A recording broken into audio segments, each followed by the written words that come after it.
நிச்சயமாக கவிதையில் ஞானம் இருக்கிறது. பயானில் எப்படி சூனியம் இருக்கிறது என்று சொன்னார்கள், அதே மாதிரி சொல்றாங்க கவிதையில் என்ன இருக்குது, ஞானம் இருக்கிறது. அதனால தான் அவுலியாக்கள், சூஃபியாக்கள், ஷேகுமார்கள் அல்லாவை பற்றி, ரசூலை பற்றி, தீனை பற்றி, கலிமாவை பற்றி இந்த ஞானங்களை கவிதையில் படித்திருக்கிறாங்க. அதை பாடல்களாக பாடியிருக்கிறாங்க. அதனுடைய ஒரு வரி நம்ம கேட்கும் பொழுது சாதாரணமாக இருக்க மாதிரி இருக்கும். அதை சிந்திக்க சிந்திக்க அந்த வார்த்தைகளுடைய ஆழம் நமக்கு புரியும். அப்போ அதுதான் அந்த பாட்டில் படிக்கிறாங்க. நான் யார் என்று யாருக்கும் தெரியாதில்லை, படைப்புக்கு தெரியாது. நானே என்னை பார்க்கிறேன், நானே என்னை ரசிக்கிறேன். இது என்னது? இது அல்லாஹ்வுடைய உலகத்தை பற்றி நம்ம பேசுறாங்க. அல்ஹம்துலில்லாஹி நஹ்மதுஹு வ நஸ்தஈனுஹு வ நஸ்தக்ஃபிருஹு வ நு'மினு பிஹி வ நதவக்கலு அலைஹி வ நஊது பில்லாஹி மின் ஷுரூரி அன்ஃபுஸினா வ மின் ஸய்யிஆத்தி அஅமாலினா. من يهده الله فلا مضل له ومن يضلل فلا هادي له. ونشهد أن لا إله إلا الله وحده لا شريك له. ونشهد أن سيدنا ومولانا محمدا عبده ورسوله أرسله بالحق بشيرا ونذيرا وداعيا إلى الله بإذنه وسراجا منيرا. أما بعد، فقد قال الله تعالى في شأن حبيبه: أعوذ بالله من الشيطان الرجيم، بسم الله الرحمن الرحيم. إن الله وملائكته يصلون على النبي يا أيها الذين آمنوا صلوا عليه وسلموا تسليما. اللهم صل على سيدنا وشفيعنا ونبينا ومولانا محمد وعلى آل سيدنا ونبينا ومولانا محمد وبارك وسلم. اللهم صل على سيدنا وشفيعنا ونبينا ومولانا محمد وعلى آل سيدنا ونبينا ومولانا محمد وبارك وسلم. اللهم صل على سيدنا وشفيعنا ونبينا ومولانا محمد وعلى آل سيدنا ونبينا ومولانا محمد وبارك وسلم. وصل على جميع الأنبياء والمرسلين والملائكة المقربين والحمد لله رب العالمين. العالم الرحم والكرم والعفو والرضا والبزرگ واسطہ سرکار دو عالم صلی اللہ علیہ وسلم کا، جميع پیران سلاسل کا، پیر نوری کا، پیر عارف کا، پیر امداد کا واسطہ. یا اللہ ہم سب کو مغفرت فرما، ہم سب کو مغفرت فرما، ہم سب کو علم نافع عنایت فرما، کہنے سننے سمجھنے اور اس پر عمل کرنے کی اعلیٰ صلاحیت و توفیق عنایت فرما بجاہ سیدنا محمد مصطفیٰ صلی اللہ علیہ وسلم. கண்ணியம் நிறைந்த அல்லாஹ் ரசூல்களே, அல்லாஹ் சுப்ஹானஹு வ தஆலா தன்னுடைய எல்லை இல்லாத கருணையினால் நம்மை அல்லாஹ் ரசூல்களாக படைத்திருக்கிறார். அல்ஹம்துலில்லாஹ். அதில் நமக்கு விளக்கத்தையும் சந்தோஷத்தையும் மதிப்பையும் பெருமிதத்தையும் தந்திருக்கிறார். அல்ஹம்துலில்லாஹ். மட்டுமல்ல, இறைவனை அறிவதற்கும் அடைவதற்குமான எல்லா வசதிகளும் வாய்ப்புகளும் எங்கும் நிறைந்து நிரம்பி வழியக்கூடிய இந்த அற்புதமான காலகட்டத்தில் அவனுடைய முழுமை பெற்ற இறை தஜல்லியோடு நிஸ்பத்தை, தொடர்பை, பைஅத்தை, முஹப்பத்தை நம் அனைவருக்கும் தந்து அருள் புரிந்திருக்கிறான். அல்ஹம்துலில்லாஹ் சும்மா அல்ஹம்துலில்லாஹ். எல்லோரும் திக்ரோடும் ஷுக்ரோடும் இருந்து தாலிமார்களை கவனிப்பார்கள். இப்போ நாம் கேட்ட அந்த பாடல், அந்த பாட்டில் அல்லாவே பேசுவதைப் போல, அல்லாவே பாடுவதை போன்று பாட்டேன். அல்லாவே சொல்கிறேன், நான் யார் என்று படைப்புக்கு தெரியாது. படைப்புக்கு நானும் தெரிஞ்சுட்டு இருக்கேன். அதான் நான் செய்கிறேன். படைப்புக்கு கண்டிப்பாக படைத்தவனை அறிந்து கொள்ள முடியாது. படைத்தவன் தான் தன்னை அறிந்து கொள்ள முடியும். சொல்லுவாங்க, இன்னமினல் பயானி லசிஹரா. நிச்சயமாக இந்த பயான் இருக்குது, அது ஒரு வகையான சூனியம். சூனியம் செய்கிறாங்களா இல்லையா? சொல்கிறாங்க, பயானும் ஒரு சூனியம். ஆனால் ஹக்குடையவர்கள், அவுலியாக்கள், ஷேகுமார்கள், ஹக்கான ஷேகுமார்கள், அவர்கள் என்ன செய்கிறாங்க? நல்ல சூனியம் வைக்கிறாங்க. அது பாத்திலானவர்கள், போலியானவர்கள், தீய எண்ணமுடையவர்கள், அவர்கள் என்ன செய்கிறாங்க? கெட்ட சூனியம் வைக்கிறாங்க.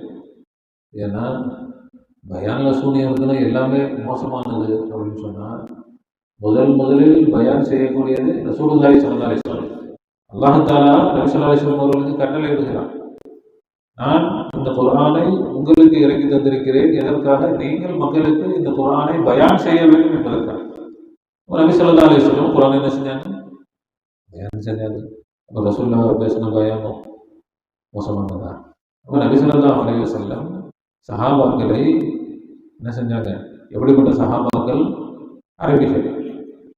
ஐயாமுல் ஜாஹிலியா, அந்த காலகட்டத்தை பற்றி வரலாற்றில் அவர் எழுதுகிறார். எப்படிப்பட்ட மோசமான மக்களாக, இரக்கமற்றவர்களாக, காட்டு மிராண்டிகளாக வாழ்ந்த அந்த மக்களை நபி ஸல்லல்லாஹு அலைஹி வஸல்லம் தங்களுடைய பயானை கொண்டு என்ன செய்றாங்க? மனிதர்களாக மாற்றுகிறார். மனிதர்களாக மட்டுமல்ல, மனிதர்களில் புனிதர்களாக மாற்றுகிறார். அது யாருடைய பயானுடைய தாக்கம்? ரசூலுல்லாஹி ஸல்லல்லாஹு. நாம சத்தியத்தை விளங்கியவர்களாக இருந்தால், சத்தியத்துடைய ஆழத்தை புரிந்தவர்களாக இருந்தால், நமக்கு எந்த பயானும் போதும் பயப்பட அவசியம். அது ஆரம்பிக்கும் போதே நமக்கு தெரிஞ்சிடும் அது என்ன இருக்குது. ஒன்றுமே தெரியாதவர்கள், அவங்களுக்கு பிரித்து பார்க்க தெரியாது. நல்லா தானே சொல்கிறாங்க, குர்ஆன் தானே சொல்கிறாங்க, ஹதீஸ் தானே சொல்கிறாங்க. அப்போ அதில் அவர்கள் மயங்கி சத்தியத்தின் பக்கம் வரதில்லை. பயான் செய்ய வேண்டுமானால் சத்தியத்தையும் தெரிந்திருக்கு. பயானை பற்றி பயானை நம்ம பேச வரல, பயானை பற்றி நபி ஸல்லல்லாஹு அலைஹி வஸல்லம் சொன்ன இந்த ஹதீஸ். அதே போல் நபி ஸல்லல்லாஹு அலைஹி வஸல்லம் சொன்னாங்க, இன்ன மினஷ் ஷிஅரி லஹிக்மத்துன். நிச்சயமாக கவிதையில் ஞானம் இருக்கிறது. பயானில் எப்படி சூனியம் இருக்கிறது என்று சொன்னாங்க, அதே மாதிரி சொன்னாங்க கவிதையில் என்ன இருக்குது? ஞானம் இருக்கிறது. அதனால தான் அவுலியாக்கள், சூஃபியாக்கள், ஷேகுமார்கள் அல்லாஹ்வை பற்றி, ரசூலை பற்றி, தீனை பற்றி, கலிமாவை பற்றி இந்த ஞானங்களை கவிதையில் படித்திருக்கிறாங்க. அதை பாடல்களாக பாடியிருக்கிறாங்க. அதனுடைய ஒரு வரி நம்ம கேட்கும் பொழுது சாதாரணமாக இருக்க மாதிரி இருக்கும். அதை சிந்திக்க சிந்திக்க அந்த வார்த்தைகளுடைய ஆழம் நமக்கு புரியும். பெரிய விஷயங்களை, பல விஷயங்களை ஒன்று சேர்த்து சின்ன ஒரு வார்த்தையில் சொல்லிடுவாங்க. இன்னும் ஷிஅரில் ஹிக்மா, கவிதையில் என்ன இருக்கிறது? ஞானம் இருக்கிறது. அப்போ அதுதான் அந்த பாட்டில் படிக்கிறாங்க, நான் யார் என்று யாருக்கும் தெரியாதில்லை, படைப்புக்கு தெரியாது. நானே என்னை பார்க்கிறேன், நானே என்னை ரசிக்கிறேன். இது என்னது? இது அல்லாஹ்வுடைய உலகத்தை பற்றி இவங்க பேசுகிறாங்க. இதுதான் அல்லாஹ்வுடைய உலகம். ஒவ்வொருத்தருக்கும் ஒரு உலகம் இருக்கு சொல்லுவாங்க. குழந்தைகளுடைய உலகம். குழந்தைகளுடைய உலகத்தில் அவங்களுடைய உலகமே தனி. அதே மாதிரி சொல்லுவோம், வாலிபர்களுடைய உலகம் அது தனி. வாலிப பசங்க அந்த வாலிப ஊருக்குள்ள தருவாங்க, அந்த ஃப்ரெண்ட்ஸுங்களோட சேர்ந்துக்கிட்டு அவங்க உலகமே தனிங்க. சொல்கிறோமா இல்லையா? இப்படி ஒவ்வொருத்தங்களுடைய உலகமும் ஒரே உலகம் தானே, ஒரே உலகத்தில் தான் எல்லாரும் வாழ்றோம். ஆனால் என்ன சொல்லுவாங்க, அவங்க உலகமே தனி. அதே மாதிரி சில பேர் யார் கூடயும் பேசவே மாட்டாங்க, தனியாக இருப்பாங்க. அப்படின்னா என்ன சொல்லுவாங்க, அவர் தனி உலகம், அவருக்கு தனி உலகம், அவர் உலகம். அதே மாதிரி சில பேர் யார் சொல்லதையும் புரிஞ்சுக்க மாட்டாங்க. எது யதார்த்தம்ன்றது அவங்களுக்கு புரியாது. அவங்க அவங்க ஒரு மென்டாலிட்டியில் இருப்பாங்க. நல்லதாக இருக்கலாம், கெட்டதாக இருக்கலாம், ஒரு மாட்டுத்தனமா அப்படின்னு. அப்போ என்ன சொல்லுவோம், அவர் வேற உலகத்தில் இருந்து அவரை வந்து நம்ம என்ன செய்ய முடியாது, டச் பண்ண முடியாது. இப்போ ஒரே உலகம் தான், ஆனால் ஒரே உலகத்தில் ஒவ்வொருவரும் ஒவ்வொரு உலகத்தில் இருக்கிறாங்க. ரொம்ப நம்ம யோசிக்க தேவையில்லை. ஒரு வீட்டுக்குள்ளேயே கணவனுடைய உலகம் வேறு, மனைவியுடைய உலகம் வேறு, பிள்ளைகளுடைய உலகம் வேறு. இந்த பிள்ளைகள்லேயே 2 பிள்ளை இருக்குதுன்னா மூத்த பிள்ளையுடைய உலகம் வேறு, 2வது பிள்ளையுடைய உலகம் வேறு. பல உலகங்கள் ஒரு வீட்டுக்குள்ள. இப்போ எல்லோரும் என்ன ஆசைப்படுறது, என் உலகம் நல்லா இருக்கணும், நான் நல்லா இருக்கணும் அப்படின்னா அதனுடைய அர்த்தம் என்ன, என் உலகம் நல்லா இருக்கணும்.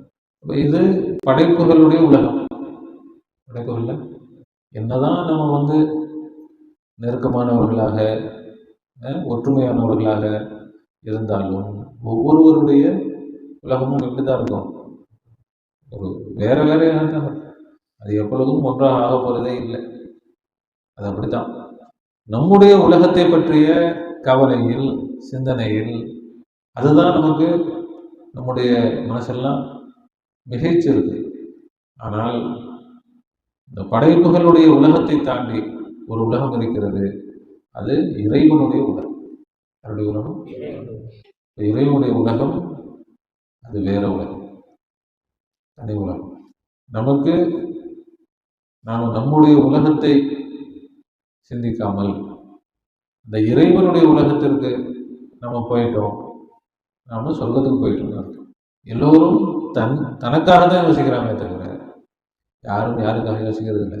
இறைவனுக்காக யோசிக்கணும். யாருக்காக யோசிக்கணும்? அந்த இறைவனுடைய உலகத்திற்காக, இறைவனுக்காக. இந்த பாட்டு என்ன, அந்த இறைவனுடைய உலகத்தை தான் இந்த பாட்டுல படம் பிடிச்சு காட்டுறாங்க. இறைவன் அவனுடைய உலகம் எப்படி இருக்கிறது, அவன் படைப்புகளுக்கு முன்னால் அவன் இருந்த நிலை, படைப்புகள் வந்ததற்கு பிறகு அவனுடைய நிலை, அந்த படைப்புகளை அவன் பார்க்கும் நிலை, படைப்புகள் அவனை பார்க்கும் நிலை, இதையெல்லாம் தாண்டி அவனுடைய தேவைகள், அவனுடைய ஆசைகள், அவனுடைய லட்சியங்கள், அவனுடைய நோக்கங்கள், இதை நினைச்சு பார்க்கறது கூட ஆகுது. இறைவனுடைய உலகத்தை சிந்திப்பவர்கள் தான் நபிமார்கள். அந்த உலகத்தை காட்டுவதற்கு தான் நபிமார்கள் வந்தாங்க. அந்த இறைவனுடைய உலகத்தை காட்டுபவர்கள் தான் வழிமார்கள். என்ன சொல்லணும்னு புரியுதுங்களா? நமக்கெல்லாம் ஒரு உலகம் இருக்கிறது மாதிரி யாருக்கு ஒரு உலகம் இருக்கு? அந்த உலகத்துல நாம இருக்கிறோமா? இறைவனுடைய உலகத்தில். இறைவனுடைய உலகத்தில் இல்லாதது ஏதாவது இருக்கா? இந்த உலகத்தில் உள்ள அத்தனையும் யாருடைய உலகத்தில் இருக்கு? இறைவனுடைய உலகத்தில். நம்முடைய உலகத்துல குறிப்பிட்ட ஒரு வட்டத்துக்குள்ளதான் நம்முடைய உலகம். ரொம்ப நமக்கு தெரிந்த ஒரு வட்டத்துக்குள்ளதான் நம்முடைய உலகம். ஆனால் இறைவனுடைய உலகம் முழு பிரபஞ்சத்தை உள்ளடக்கி. அந்த உலகத்தில் தான் யாரு இருக்கிறது? நாமளும் இருக்கிறோம். இறைவனுடைய உலகத்துல நாம இருக்கிறோம்னா அதுவே பெரிய சந்தோஷமான விஷயம்.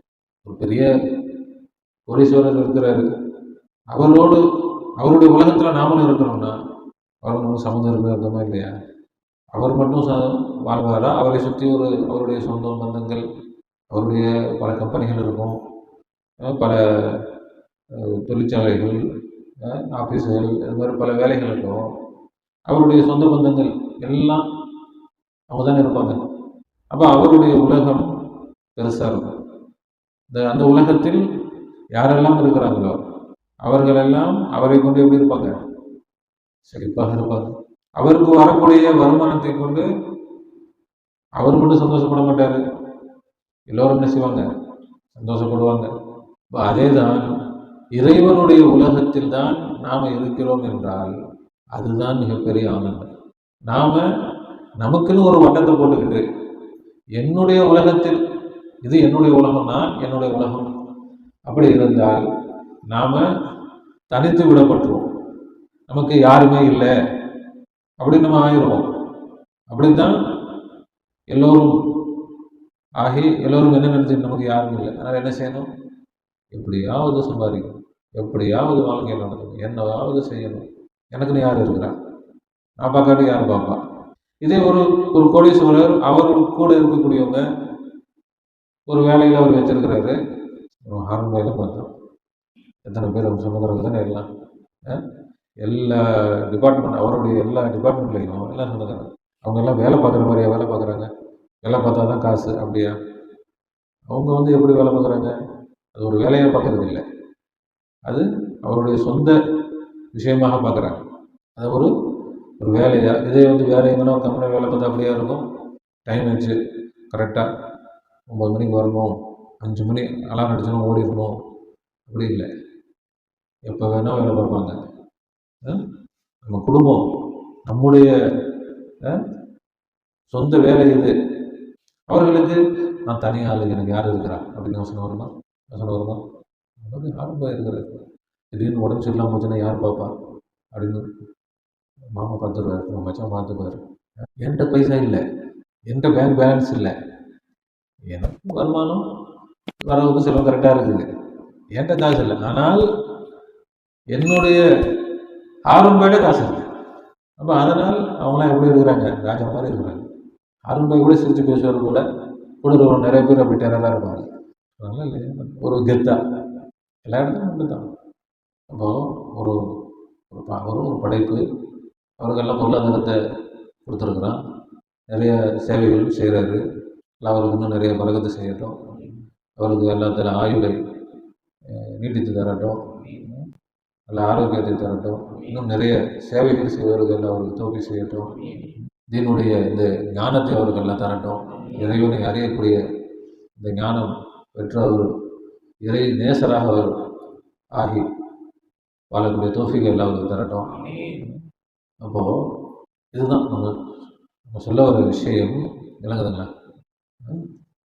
அப்படி இருக்கக்கூடிய மக்கள் யாரும் நான் தனி ஆள், நான் என் உலகம் தனி உலகம் அப்படின்னு சொல்லிட்டு தன்னை பிரித்து கொண்டு செல்வார்களா? இல்லை, நான் தனியாள் இல்லை, நான் ஹாரூன் பாய் குடும்பம், அந்த ஹாரூன் பாயுடைய உலகத்தில் இவங்க போய் ஜாயிண்ட் ஆகிப்பாங்களா? என்ன செய்வாங்க? அதுதானே அவங்களுக்கு சந்தோஷம். அப்படி ஹாரூன் பாய் குடும்பத்திலே இருக்கக்கூடிய ஒரு ஆள் தன்னை என்ன செஞ்சுக்கிட்டாரு, விலக்கிக்கிட்டாரு, நான் தனி, எனக்கு அவருக்கு சம்மந்தம் இல்லை அப்படின்னா அப்போ அவருக்கு கஷ்டப்படுத்த வேணும். ஹாரூன் பாயை கொண்டு அவருக்கு என்ன கிடைக்காது, எதுவும் கிடையாது. விளங்குறதுக்காக சொல்கிறோம், துனியாவுடைய அந்த சூழ்நிலைகள். அப்போ அதே தான் அல்லாஹ்வுடைய உலகத்தில் நாம் ஒரு அங்கமாக ஆகிவிட வேண்டும். நாம் என்ன நினைக்கக்கூடாது, என் உலகம் தனி, நான் தனி ஆள், எனக்கு யாரும் இல்லை அப்படின்னு நினச்சோம்னா அல்லாட்ட வந்து ஒன்றும் கிடைக்காது. அப்படி நான் தனி ஆளுன்னு நினச்சிக்கிட்டு யாரும் எனக்கு கொடுன்னா யாரோ தெரியாத ஆள் ஹாரூன் பாய்ட்டு போய் ஹாரூன் பாய் வந்து எது செய்யுங்க நான் கொடுத்துருவாரா? பள்ளிவாசல் விஷயமாக பேச போனாலே தெரிஞ்ச ஆளோட கனெக்ஷனோடு போனால் சரி செய்கிறேன்னு, எதுவும் தெரியாத ஆள் போனோம் வாங்க அப்புறம் பார்த்துக்கலாம், அல்லாஹ் தான் விலைக்கு தருவானா? நாம் நம்முடைய உலகத்தை அல்லாஹ்வை விட்டு பிரித்து வச்சிடக்கூடாது. நம்முடைய உலகம் அல்லாஹ்வோடு சேர்ந்த உலகம், எனக்குன்னு தனி உலகம் இல்லை, எனக்குன்னு என் கையில் எதுவும் இல்லை, ஆனால் என் ரப்ப கையில் எல்லாம் இருக்குது. அல்லாஹ் அந்த யக்கீனை தருவானா, அந்த தெம்பை தருவானா? ஒரு ஹாரூன் பாய்க்கும் அவங்க சொந்தக்காரங்களுக்கும் நடுவில் இருக்கிற தொடர்பை போல எல்லாம் அல்லாஹ்வுக்கு நமக்குள்ள தொடர்பு அதை விட பல மடங்கு பலமான தொடர்பு, அதை விட பல மடங்கு அந்த அல்லாஹ்வுக்கும் நமக்குமான அந்த தொடர்புக்கும் எதுக்கும் சம்மந்தமே இல்லை. அவ்வளவு பலமான தொடர்பு அல்லாஹ்வோடு நம்ம வச்சுக்கிட்டு நம்ம என்ன நினைக்கிறோம்? நம்மை தனிச்சு பார்க்குறோம், பிரிச்சுக்கிறோம், அல்லாவை விட்டு வெட்டிக்கிறோம். அல்லாவோடு என்ன செய்யணும்? அல்லாவோடு என்னுடைய உலகம் தனி, நான் தனி, எனக்கு யார் இருக்கிறா? அப்படி இல்லை. ஏதோ ஒரு பாடுபடு நாளை என்பது நம் கையில் இல்லை, நாம் யாரும் தேவனுடைய பொம்மைகள் இல்லை. நாளைக்கு நம்ம கையில் இல்லை, எல்லோரும் இறைவனுடைய பொம்மை. அது ஏதோ கஷ்டத்தில் படிக்கிற விஷயம் இல்லை, கஷ்டமான விஷயம் இல்லை, சந்தோஷமான விஷயம். என்னால் எதுவும் முடியாது, என்னமோ நடக்குது, அப்படி இல்லை. நாம் இறைவனுடைய கையில் இருக்கிறோம் என்று சொன்னால் அது நமக்கு பாதுகாப்பு. அவன் நம்மை அவனே வச்சிருக்கிறான். அவன் நம்மை விட்டுறல, ரோட்ல விட்டுறல, அவனோடு நம்மை சேர்த்து வைத்திருக்கிறான். அவனுடைய உலகத்துல தான் நாம இருக்கிறோம். நாம அவனுடைய பொம்மை. ஆனால் இந்த பொம்மையாக இருப்பதே அவன் தான். அருண் பாய் சொந்தக்காரங்க இன்னைக்கு நமக்கு எல்லாம் அருண் பாய் கிடைச்சிட்டாரு. அவங்க சொந்தக்காரங்க இருக்கிறாங்க. ஆனா அவங்க சொந்தக்காரங்க அருண் பாயா? அருண் பாய் வேற, சொந்தக்காரங்க வேற. ஆனால் இறைவன் நாம் அவனுடைய சொந்தம் தான், அவனுடைய உலகம் தான். ஆனால் அவன் வேற, நாம வேற இல்லை. அவனே தான் நம்மோடு இருந்து கொண்டிருக்கிறான், அவனே தான் நாம இருந்து கொண்டிருக்கிறான். எவ்வளவு நெருக்கமான சொந்தம்! அல்லாஹ்வுடைய உலகம் அது அற்புதமான உலகம். அல்லாஹ் தஆலா அவன் எப்படி இந்த உலகத்தை பார்க்கிறான், அதே பார்வையில் நாமளும் பார்த்துட்டோம். நமக்கு எல்லா டென்ஷனும் போயிடும், நமக்கு எல்லா உண்மையும் விளங்கிடும். உலகத்தில் என்ன நடக்குது நமக்கு எந்த கவலையும் இல்லை. அதான் அலா இன்ன அவுலியா அல்லாஹ், அல்லாஹ்வுடைய நேசர்கள் யாரு? அல்லாஹ்வுடைய உலகத்தில் வாழ்பவர்கள். தங்களுடைய உலகத்தில் பல வாழ்பவர்கள் இல்லை, அல்லாஹ்வுடைய உலகத்தில் வாழ்பவர்கள். அவங்களுக்கு லா ஹவுஃபுன் அலைஹிம் வலா ஹும் யஹ்சனூன். அரும்பை சொந்தக்காரங்களுக்கு லா ஹவுஃபுன் அலைஹிம் வலா ஹும் யஹ்சனூன் இருக்கிறாங்க. கவலை இல்லை, பயம் இல்லை, பார்த்துக்கலாம், எது வந்தாலும் பார்த்து. எங்களுக்கு ஆரம்பம் இருக்கிறார் இருக்காங்க இல்லையா? இது ஒன்றும் பெரிய ஆச்சரியமான விஷயம் இல்லை. துனியாவில் ஒரு கோடீஸ்வரருக்கு சொந்தக்காரங்களா இருக்கிறவங்களுக்கு லா ஹவுஃபுன் அலைஹிம் வலா ஹும் யஹ்சனூன்னா, இந்த துனியாவுக்கே கோடீஸ்வரன் அல்லாஹ்வுடைய சொந்தக்காரங்களாக இருந்தால் அவர்களுக்கு என்ன கவலை இருக்குது, என்ன பயம் இருக்குது? அப்படி சொந்தக்காரங்களாக ஆகிறது எப்படி? அல்லாஹ்வுடைய சொந்தக்காரங்களா? யாரும் சொந்தக்காரங்களாக ஆக முடியாது. ஏற்கனவே சொந்தக்காரங்க தான் இருக்கிறவங்க, புதுசாக என்ன சொந்தக்காரனா ஆகுறது? இது விளங்காம போச்சு, அவ்வளவுதான், தெரியாம போச்சு. இப்பதான் தெரியுது.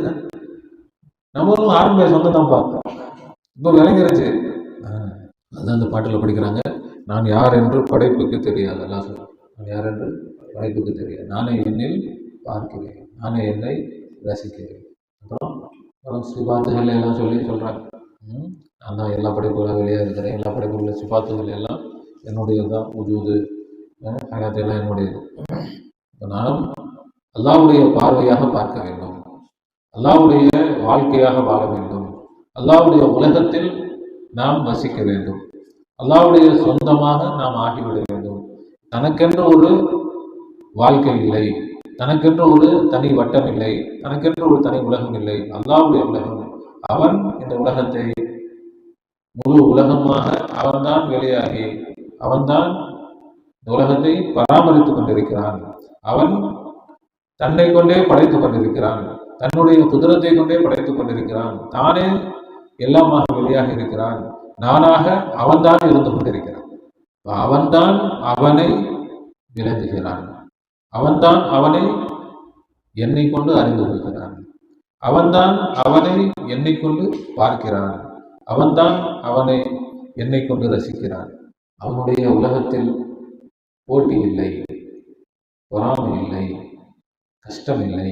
அல்லாஹ்வுக்கு ஏதாவது கஷ்டம் இருக்குமா? என்ன செய்யறது? நம்முடைய உலகத்துல என்ன இருக்குது? பலவிதமான கஷ்டங்கள். அல்லாஹ்வுடைய உலகத்துல அவனுக்கு முடியாதது எதுவுமே இல்லை, அவனுக்கு தெரியாதது இல்லை, முடியாதது இல்லை. நாம சொல்ல ஒரு விஷயம் என்னன்னா, அல்லாஹ்வுடைய உலகத்தை நாம் ஹயாத்தாக்க வேண்டும். இன்னும் சொல்ல போனா அதுக்காக தான் நம்ம பாடுபடுறோம். அதை பகிரங்கமாக இந்த உலகம் அல்லாஹ்வுடைய உலகமாகவே ஆகிவிட வேண்டும். யாருக்கும் தனிப்பட்ட உலகம் இருக்கக்கூடாது.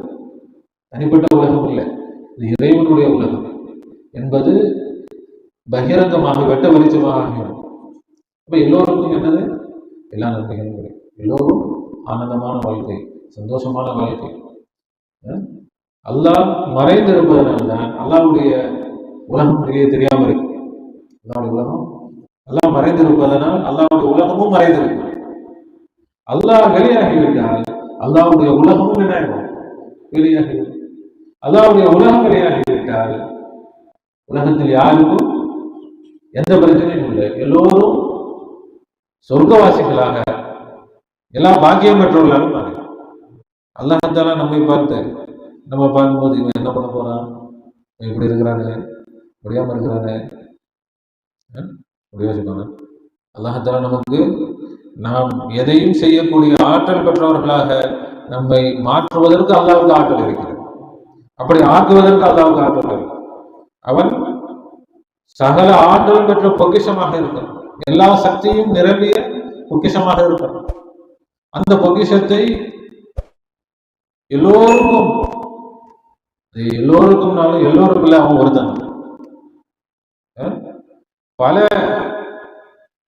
தஜல்லிகளில் தன்னுடைய ஆற்றலை வெளிப்படுத்தி தானே பார்க்க வேண்டும், தன்னை தானே ரசிக்க வேண்டும்.